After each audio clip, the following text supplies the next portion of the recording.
And now I'm pleased to introduce Mr. Howard Chang of Flint Hill School, who will be presenting the keynote address. After you, Mr. Chang.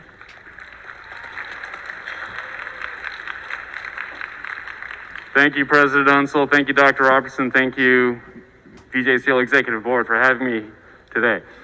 Salvete omnes and good morning. Today is Sunday, November 14th, 2021. My name is Howard Chang, and I am the Dean of Students at Flint Hill, an independent school in Oakton, Virginia. Over 30 years ago, on November 17th, 1989, I was an extra skinny kid with extra large glasses from Chester Middle, part of a delegation representing Thomas Dale High School in Chester, Virginia.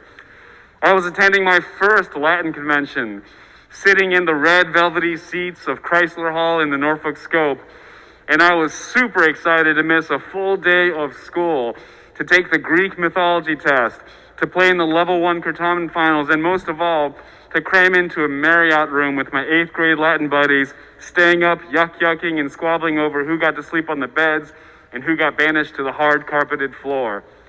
That day I could never have foreseen just how much Latin, classical studies, and the Virginia Junior Classical League would become this continuous thread throughout my life.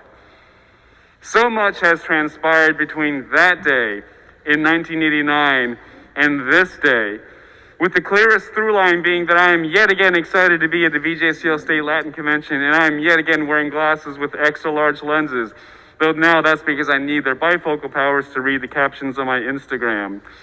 Anyway, I provide this snapshot of these two polar points in my Latin career so I may make the further point that I've lived a life in between them. I have learned hard lessons, made countless mistakes, and lost precious friends, colleagues, and family members. I have found joy in unexpected relationships, witnessed students grow and achieve their goals, and learned to be much more comfortable with change than you would expect of someone who has spent 30 years working with a language that survives in a beautiful but static state of literary crystallization. All the life I've lived between 14 and 45 provide the colors with which I can now paint a picture for you. On one end of this canvas, imagine a giant ball of thread and the Princess Ariadne unspooling her clue to guide the hero's steps back through the winding, wearying, and sometimes overwhelming contortions of the Cretan labyrinth. On the other end, you can take the mask off? Yeah. Okay. On the other end, thank you. Woo, free. On the other end, with the full scope of hope stringing its way through spirals of unnobles, imagine the silhouetted figure of the hero, tired, nervous, but above all focused in an epic confrontation with the Minotaur, a nightmarish manifestation of the evils that eat away at the hearts of good, everyday people.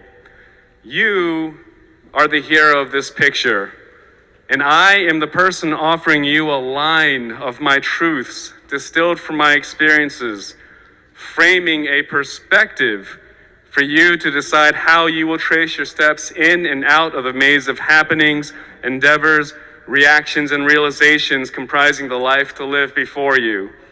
I offer you talismanic tools for your hero's journey so that you may confront your doubts, make peace with your fears, and subdue the metamorphic monstrosities of uncertainty and negativity that you will face time and time again as you wind your way to find your future. As a shield, I give you the tried and true assurance that you can do what you wish with your life, study what you love to learn, and embrace even the nerdiest things unapologetically, things like Latin, competing in Curtamen, attending year after year conventions, donning a toga to go bowling with your Latin club, if that's what you want to do. No one choice in your early academic studies or even your early career has the power to twist you around an untraceable bend from which you cannot return. In 1994, I came home from my first semester at UVA and broke the news to my father, a pediatrician, that I was going to study the classics. In 1995, I broke my father's heart by declaring a second major in English language and literature. I was not pre-med. I was never going to become Dr. Chang, pediatrician, inheritor of my father's hard-wrought medical practice. In 1998, I began my first year at UVA Law and realized that I knew nothing of what it meant to build and sustain a legal career, what actual work and temperament lawyering involved, and why I should even be there, other than that becoming a lawyer might mollify my dad's disappointment. Just months later, my father passed away, but I fulfilled my promise to graduate. In the fall of 2001, I mailed my check to the Virginia State Bar to pay my dues as a non-practicing attorney, and I never looked back, putting my arms around the reality that this path was not the route for me. As sustenance throughout your hero's journey, I offer you the nourishment of meaningful risk-taking and embracing change. Rarely comfortable and often not easy, change is the essential catalyst for growth. You may be familiar with the philosophical truism that change is the only constant of life. If that is true, you may as well become consistent with taking stock of who you are, embracing your strengths and weaknesses, examining your values and priorities, and making honest, considered decisions to take ethical action to better yourself. This is the pragmatic path by which to put your arms around change, rather than waking up one day to find that change has closed its vice-like grip around you. In 2001, I began my career as an analyst for Accenture, a management consulting firm, and spent the next 2 years testing software systems for government clients. This foray into consulting was okay, but just that, nothing less, nothing more. While I am proud of attempting this altogether different field, I still needed something different altogether. So in 2003, I took an honest look at my professional life, accepted that I had wanted to be for years a teacher, and made the unconventional choice to walk back into the labyrinth, away from higher salaries and corporate settings toward the messy, boisterous, roll-up-your-chalk-stained sleeves world of teaching Latin. Later that spring, after my first day on the job as a long-term sub in Fairfax High School, I couldn't help but pump my fist in the air as I exited the building, for on that day, I had become somebody's teacher. Finally, as you prepare to embark on your hero's journey, I offer you the sword of courage and encouragement to wield in your greatest trials, expressed through the words of Vergil as your convention theme. Cantantes, licet usque, laedit, eamus. Let us go singing as far as we go. The road will be less tedious. The Latin teacher in me always pushes my kids upon translating Latin to go one step further and translate the translation. Let us go singing as far as we go, the road will be less tedious, and ponder what that can really mean. Vergil's words urge us to be present with each other in the moment, right now, and to commence our journey. There is no need to wait. Get started. And as we navigate our path, the participle Cantantes establishes that we should sing all along the way. From 2003, after quitting Accenture, until 2015, I taught students from 7th to 12th grade the Latin language and put everything I had to offer into this adventure. Day in and day out, I burned my candles at both ends to keep the energy high, help my kids stay organized, and integrate humor, collaboration, and interactivity into the sacred time we shared. I strove to improve as a teacher and grow as a human being, so that I could be present for my kids when they needed help with Latin and be a safe presence for my kids when they needed help with life.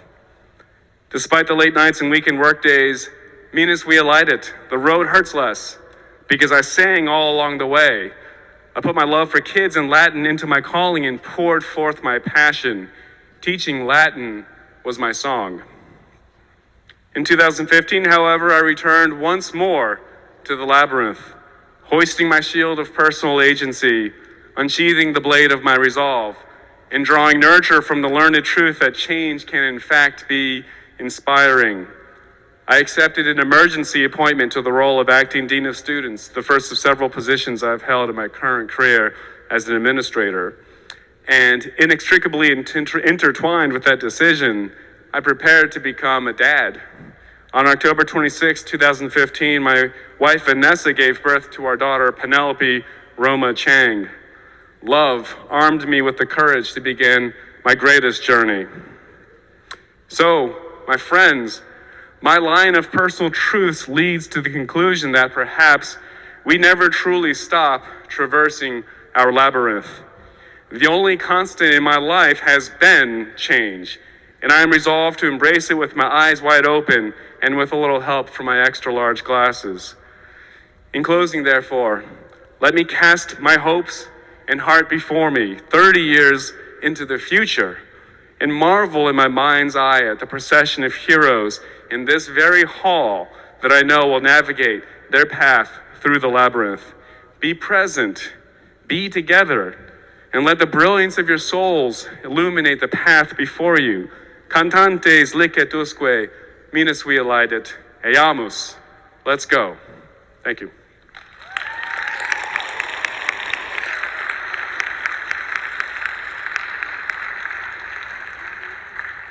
All right, thank you so much to Mr. Chang.